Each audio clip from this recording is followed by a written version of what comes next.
Hello everyone. तो आज के वीडियो हम क्लास 10th का जो मैथ का ओरिजिनल पेपर है एकदम 100% कहते हैं कि यही क्वेश्चन आपके रहने वाले हैं आपके एग्जाम में।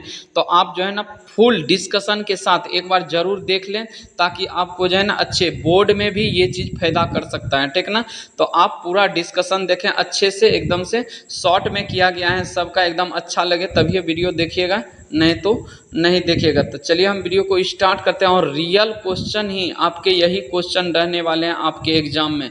तो हम क्या करेंगे कि नोटबुक पे सारा को सॉल्व करके अच्छे से डिस्कशन करने वाले हैं। तो फटाफट एक बार जरूर देख लें, इसको नोटबुक पे सॉल्व कर लेते हैं। देखिए मेरा पहला क्वेश्चन जो है, पहला क्वेश्चन है कि यदि दो संख्याओं का योग और अंतर क्रमशः 14 और 4 है तो बड़ी संख्या है, ठीक ना। तो देखिए हम दो संख्या मान लेते हैं, एक को x और एक को y मान लेते हैं। तो इसका योग जो दिया हुआ है 14 है और अंतर जो है 4 है।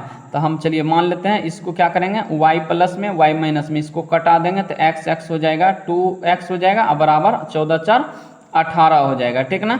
तो चलिए इसको कर लेते हैं, 18 हो गया। अब x का मान जो निकालेंगे ये हो जाएगा कितना, तो कटाएंगे तो 18/2 कर देंगे, क्या कि इधर गुना में इधर भाग में हो जाएगा। तो 9 दूना 18, तो 9 जो निकला ये बड़ी संख्या हो जाएगा। और y का मान देखिए हम समीकरण 1 और 2 मान लेते हैं इसको। तो हम यहाँ से समीकरण किसी में रख दीजिए, 1 या 2 में। तो हम x का मान रखेंगे, यदि 9 तो इधर आएगा तो 14 में से 9 घटाएंगे 5 निकल जाएगा, तो ये हो जाएगा छोटी। तो ऑप्शन नंबर जो होगा इसका देखिए 9 हो जाएगा। हमसे बड़ी संख्या पूछा है तो बी नंबर करेक्ट हो जाएगा, ठीक ना। चलिए क्वेश्चन नंबर हम दूसरा देख लेते हैं। तो इसी तरह हम एक्सप्लेन करके सब क्वेश्चन को पढ़ेंगे ताकि आपके बोर्ड एग्जाम में भी आए तो आप आसानी से कर पाएंगे। तो चलिए हम दूसरा क्वेश्चन देख लेते हैं। देखिए दूसरा क्वेश्चन है कि cos 30 डिग्री का मान क्या होता है। तो आप लोग जानते हैं कि cos 30 का जो मान होता है ये √3/2 हो जाता है, ठीक ना। तो ऑप्शन नंबर जो होगा इसका बी करेक्ट हो जाएगा। चलिए क्वेश्चन नंबर हम 3 देख लेते हैं। 3 में है क्या कि यहाँ देखिए यदि साइन थीटा बराबर कॉस थीटा तो थीटा का मान बताना है। तो हम जानते हैं कि कॉस थीटा और साइन थीटा कब बराबर होता है, जब दोनों इक्वल हो जाता है। तो मतलब यदि साइन 45 डिग्री भी या बराबर कॉस 45 डिग्री, दोनों यदि 45 डिग्री तभी होगा इसका मान इक्वल। तो इसका मान हो जाएगा 1/√2 और बराबर 1/√2। तो दोनों कब आएगा, जब 45 डिग्री होगा तब। तो ऑप्शन नंबर जो होगा इसका बी करेक्ट हो जाएगा। चलिए क्वेश्चन नंबर हम 4 देख लेते हैं। तो क्वेश्चन नंबर 4 में है कि यदि साइन 2a बराबर 2 साइन a तो एक बराबर क्या हो जाएगा। तो a बराबर जो होगा यहाँ से देखिए, तो हम क्या करते हैं इसमें मान रख लेते हैं। तो हम जानते हैं कि एक दूसरे के पूरा क्या होता है, तो हम यहाँ से कर लेंगे, सॉल्व करेंगे। तो साइन यहाँ से हम इसको लिख सकते हैं क्या ऐसा कि यहाँ से देखिए साइन के बदला हम लिख लेते हैं, यहाँ से क्या दिया हुआ है साइन साइन है, तो साइन यहाँ से 2a और 2 साइन a। तो अब मान हमको रख के बताना है कि a का मान कितना रखें जो मतलब इक्वल आ जाए। तो देखिए हम यहाँ से करते क्या है, 0 डिग्री यदि रखेंगे तो इसका भी मान क्या हो जाएगा 0 हो जाएगा। और साइन 0 का मान इसको रखते हैं तो ये तो 0 गुना 0, तो ये क्या हो जाएगा 0 हो जाएगा। तो हमको 0 ही रखना पड़ेगा। तो ऑप्शन नंबर जो होगा 4 का ए करेक्ट हो जाएगा। चलिए क्वेश्चन नंबर हम 5 देख लेते हैं। क्वेश्चन नंबर 5 में है कि बिंदु 3 और 0 तथा 4 और यहाँ से 0,4 के बीच की दूरी क्या है। तो आप जानते हैं कि दो बिंदुओं के बीच की दूरी सूत्र होता है x2 - x1 का whole square plus y2 - y का होल स्क्वायर, या तो हम ऐसे भी लिखते हैं x1 - x2 का होल स्क्वायर प्लस y1 यहाँ से माइनस y2 का होल स्क्वायर, तो दोनों लिख सकते हैं। तो देखिए इसका हम स्क्वायर किए हैं तो यहाँ से कितना आ गया √25, इसका बाहर करेंगे तो 5 आ जाएगा। तो ऑप्शन नंबर जो होगा इसका सी करेक्ट हो जाएगा। तो आपको दूरी सूत्र पे निकाल लेना है इसको। चलिए क्वेश्चन नंबर हम छठा देख लेते हैं। छठा है कि मूल बिंदु से 21 और 20 की दूरी है। तो मूल बिंदु से हम जानते हैं कि सूत्र क्या होता है x² + y², इसी पे बैठा देना है। तो जोड़ के आ जाएगा 841, इसका रूट निकालेंगे तो 29 हो जाएगा। तो ऑप्शन नंबर जो होगा इसका सी करेक्ट हो जाएगा। चलिए क्वेश्चन नंबर हम 7 देख लेते हैं। तो क्वेश्चन नंबर 7 में है कि यदि त्रिभुज ABC समरूप दिया हुआ है यहाँ से सिमिलर कि त्रिभुज DEF, तो ABC का क्षेत्रफल अनुपात DEF का क्षेत्रफल क्या होगा। तो हम जानते हैं कि त्रिभुज जैसे रहेगा यहाँ से ABC का क्षेत्रफल आप बटे करेंगे त्रिभुज DEF का क्षेत्रफल, तो इसका हो जाता है क्या देखिए, तो ये होता है मतलब यहाँ से यदि त्रिभुज यहाँ से ये बना हुआ है देखिए, तो ये है ए बी सी, आई है डी और ई।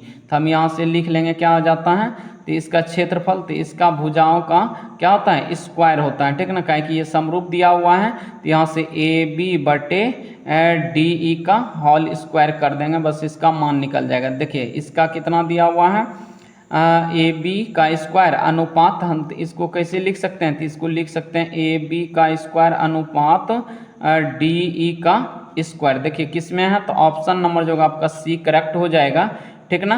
तो आई होप कि आपको ये समझ में आ गया होगा। चलिए क्वेश्चन नंबर हम 8 देख लेते हैं।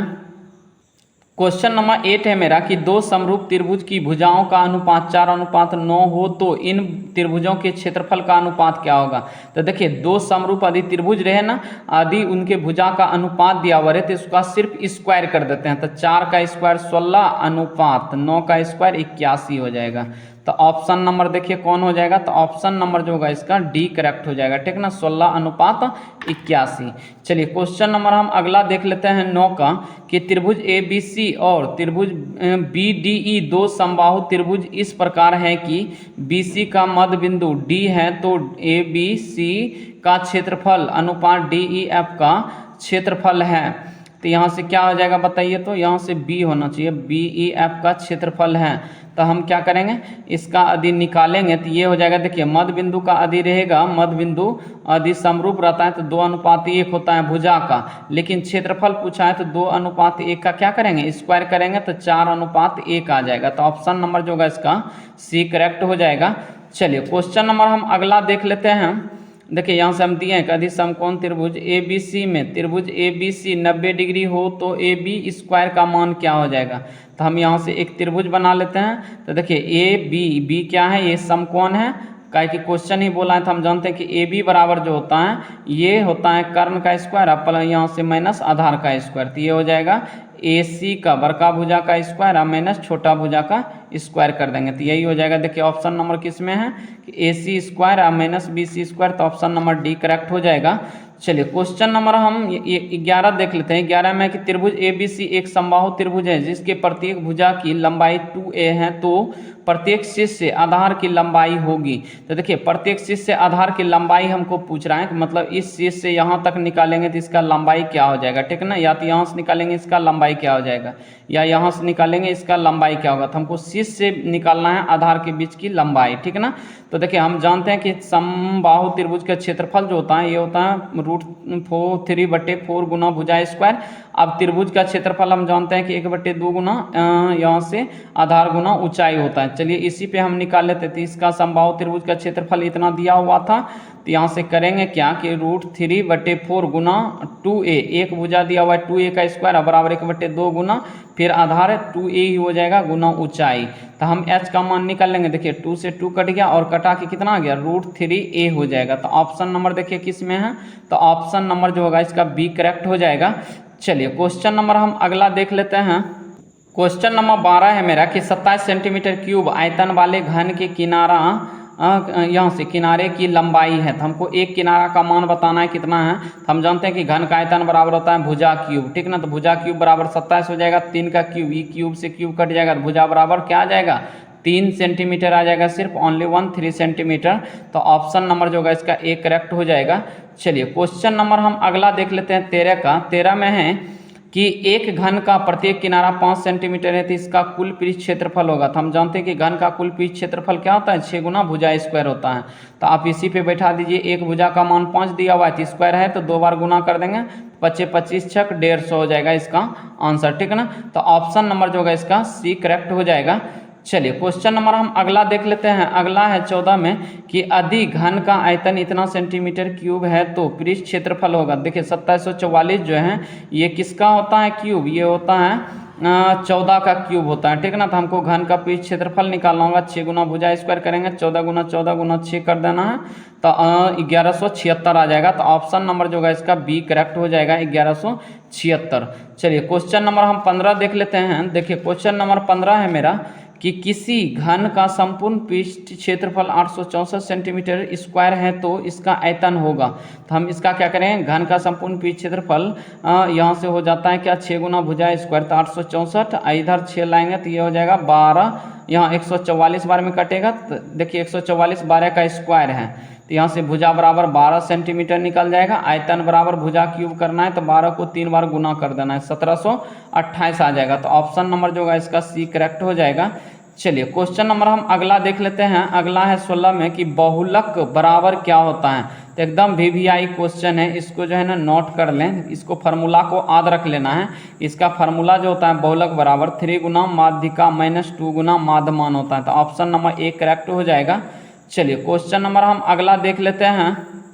क्वेश्चन नंबर 17 है मेरा कि द्विघात समीकरण 2x² + x - 6 बराबर 0 की मूल्य है। तो मूल्य कौन हो जाएगा, चलिए हम निकाल लेते हैं। देखिए इसका जब गुणनखंड करेंगे तो क्या हो जाएगा, इसका मूल्य निकल जाएगा 3/2 और -2 निकल जाएगा। तो ऑप्शन नंबर देखिए कौन हो जाएगा, तो ऑप्शन नंबर जो आपका बी करेक्ट हो जाएगा, -2 और 3/2, ठीक ना।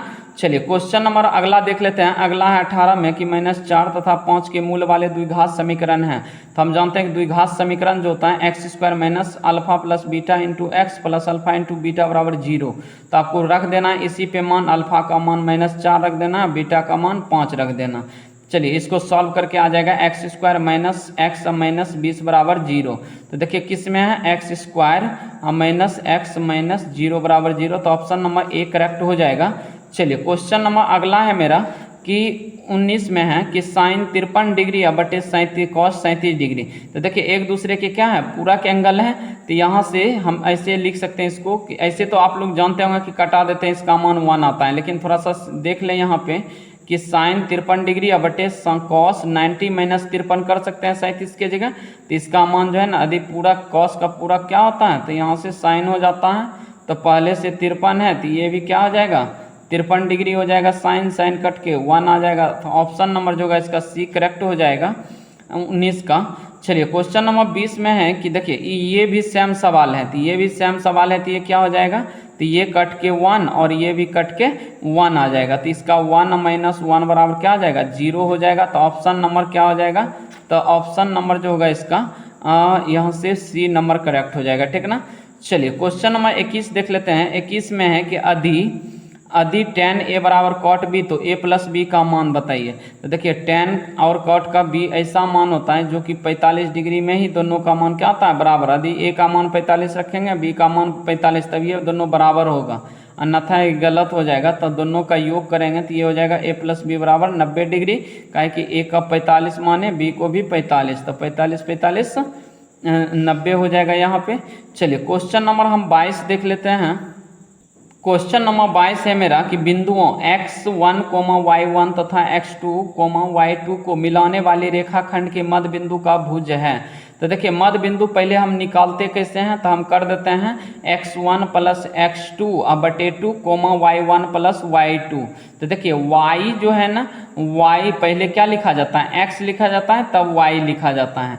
तो x नियामक वाले ही क्या कहलाते हैं, भुज कहलाते हैं। और y को यहाँ से मान लेते हैं कि ये चतुर्थांश है, तो यहाँ से इधर जाएंगे तो इसको x वाला को क्या कहते हैं हम, भुज, और ऊपर वाले को कोटि कहेंगे, ठीक ना, जो कि y अक्ष पे यहाँ से y अक्ष की तरफ है।